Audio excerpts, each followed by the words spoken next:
வணக்கம் மக்களே, welcome back to review point channel. இன்னைக்கு நம்ம வீடியோவில் என்ன பார்க்க போகிறோம் பார்த்தீங்கன்னா, ரஞ்சித் சார் டைரக்ஷனில் விக்ரம் சார் நடித்த தங்கலான் படம் பார்த்தீங்கன்னா இன்னைக்கு ரிலீஸ் ஆயிருக்கு. இந்த படத்தோட ரிவ்யூ என்னன்னு பார்க்கலாம் வாங்க.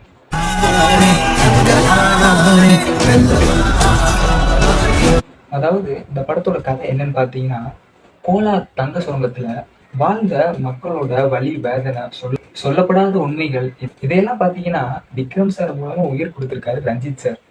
நிறைய விமர்சனம் பார்த்தீங்கன்னா ரொம்பவே பாசிட்டிவா வந்துகிட்டு இருக்கு. வாங்க முழுசா பார்ப்போம்.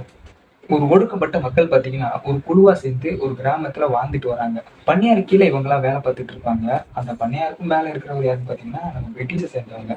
இந்த பிரிட்டிஷ்காரன் வந்து அந்த ஊருக்கு போய் அவனோட வேலையை நிறைவேற்றுறதுக்காக அங்க இருக்கிற மக்கள் வேணும்ன்று கேட்க போறான். ஏன்னா அங்க இருக்க மக்கள்னால மட்டும்தான் அதை செய்ய முடியும், வேற யாருனாலையும் செய்ய முடியாதுன்றதுனால அந்த பிரிட்டிஷ்காரன் அங்க தேடி அவங்க போறான். என்ன வேலைக்கு போறான்னா, அவங்க இடத்துல தங்க இருக்குன்னு அவனுக்கு தெரிஞ்சிருக்கு, அதை அவங்களாலதான் எடுக்க முடியும் அப்படின்றத தெரிஞ்சுக்கிட்டு அவன் அந்த ஊருக்கு போய் அவங்க பேசி கூப்பிடுற மாதிரி போறான். அங்க போயிட்டு மக்கள்கிட்ட எல்லாத்தையும் ரொம்பவே ஆசையை காட்டுறான். நீங்க இங்க வேலை பார்த்தீங்கன்னா ரொம்ப அடிமத்தனமா ரொம்ப கஷ்டப்பட்டுட்டு இருப்பீங்க, இதுவே நான் சொல்ற வேலையை செஞ்சீங்கன்னா நீங்க ரொம்ப சந்தோஷமா சுகமா இருப்பீங்க குழந்தை குட்டியோட அப்படின்னு சொல்லி அவங்களுக்கு ரொம்பவே ஆசையை தூண்டுறான். விக்ரம நம்ப வச்சு அந்த கிராமத்துல இருக்க மக்களையும் நம்ப வச்சு தங்கத்தை தேடுற வேலையை ஆரம்பிக்கிறாங்க.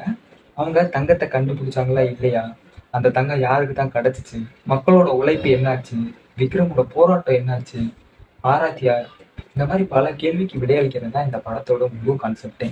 முக்கியமா பாத்தீங்கன்னா விக்ரம் சார் பத்தி சொல்லி ஆகணும். உண்மையாவே சொல்ல போனா வேற லெவல்ல பெர்ஃபார்மன்ஸ் பண்ணியிருக்காரு.